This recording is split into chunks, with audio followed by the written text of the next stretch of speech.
Some finer points regarding rostering and why it's so important is, number one, for all of us, it's how you get paid. Please roster as soon as you can in the morning. Again, referring back to the security issue. Something could change in a family's life. They need to get out of town as soon as possible. If we have your roster accurately, we can call the right pro and make sure to get that child brought down to meet their parents or guardians. If you switch children, we need to know that before 1 o'clock in the afternoon. You can re-roster at any time, of course, but we do have a roster deadline accuracy at 1 o'clock. This will affect the printout that you get at the end of the day, reflecting the accuracy of your class and therefore your pay. We also, now with ProCard, have the ability to electronically process your roster, and you can check for accuracy.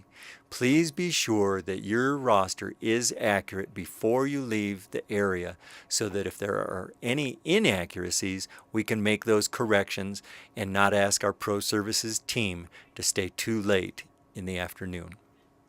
A huge concern for all of us are the late coming students.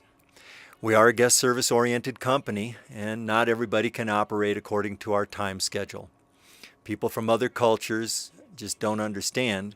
We're not exactly Swiss, but we do try to operate on a timely manner. We leave the meeting area at 9:30, so some latecomers are going to show up. This coordinator's job to collect the latecomers, conduct the verbal split, but then we need certain groups to come down, and that's why we have the check-in up higher on the mountain. Turning in a class list on the clipboard is very helpful in that we can pick those groups up and find out what level you are, where you're going, and where you're going to have lunch. If we need to call you, we will do so as we've got cell phone numbers on our clipboards and at the kids' cave. What helps us knowing where you've gone is rostering your class at the appropriate ski school gate, whether you're going up the VX or the Elk Camp gondola. One of my favorite subjects, lunch. All kids' lunches are at 11:30. And just because we say kids, that doesn't mean teenagers are exempted. Teen lunches need to be at 11:30 as well. If everyone goes to lunch at 11:30, it makes it much easier to move a child from one group to another. So, there are some exceptions. At Lizard Lodge, because of available space, and down at the treehouse, we may ask you to come in a little later than 11:30. Generally, lunch for 7 to 9-year-olds at Lizard Lodge is 11:30 and 11:45 for the older kids 10 to 12. Teenagers generally do not like to have lunch at Lizard Lodge or at the treehouse because their perception is it's full of small children and they are very proud that they have grown out of that. End of day procedure. We ask that you kind of stagger coming back at the end of the day. Typically it's between 3 and 3:05 for 7 to 9-year-olds, between 3:05, 3:10 for the 10 to 12s, and then 3:15 for the teens. One good trick for the end of the day if it's busy is you can snake through the magic carpet for the little guys and you're right down there. The end of the day can be a hassle, as we know, with parents trying to grab their kids while you're getting back to your sign. Just remind them that please, we need to get back to the sign, and then we sign them out from there. One big thing, if you're going to be at all late, please call the kids' cave and let us know what's going on. It's so much better for worried parents if you've contacted us and given us some information on why you're late. So just remember that. And one other last thing for picking up, please don't assume that someone is mom, dad, brother. Try to get names. It could be the aunt and you assume they're mom, so then when the mom comes up and you say, mom already picked them up and mom's there, that's really awkward for us. So please try to get specific names for that. Also, for the end of the day, make sure that you're accurate with your roster.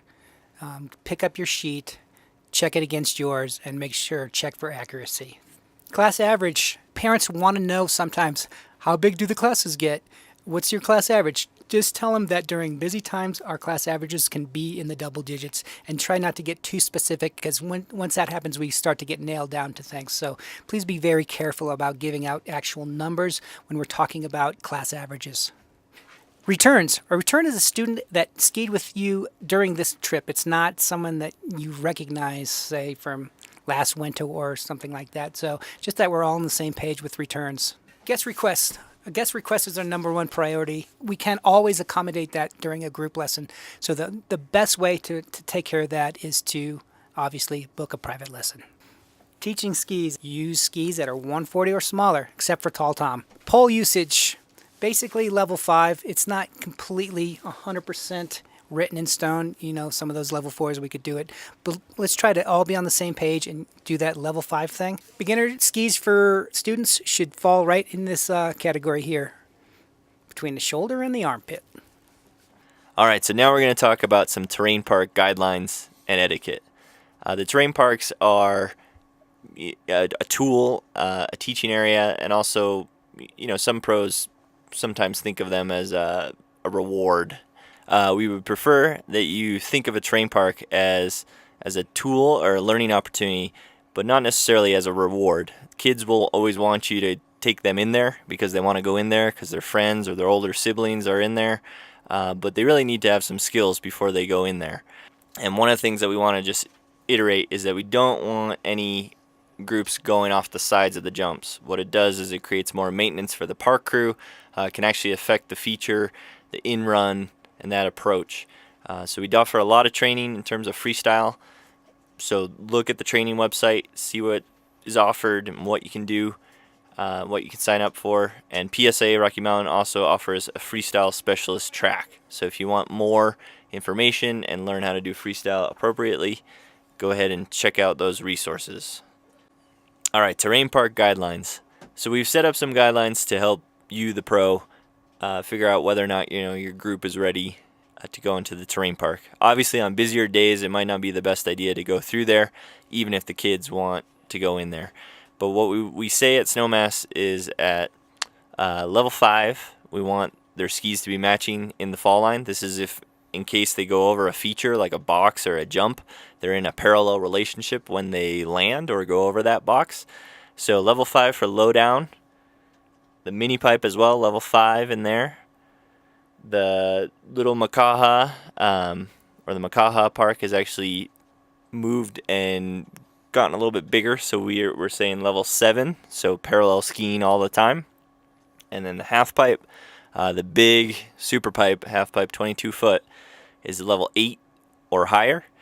And Coney, or the Pipeline Park on the Coney Trail, that is level 8 or higher.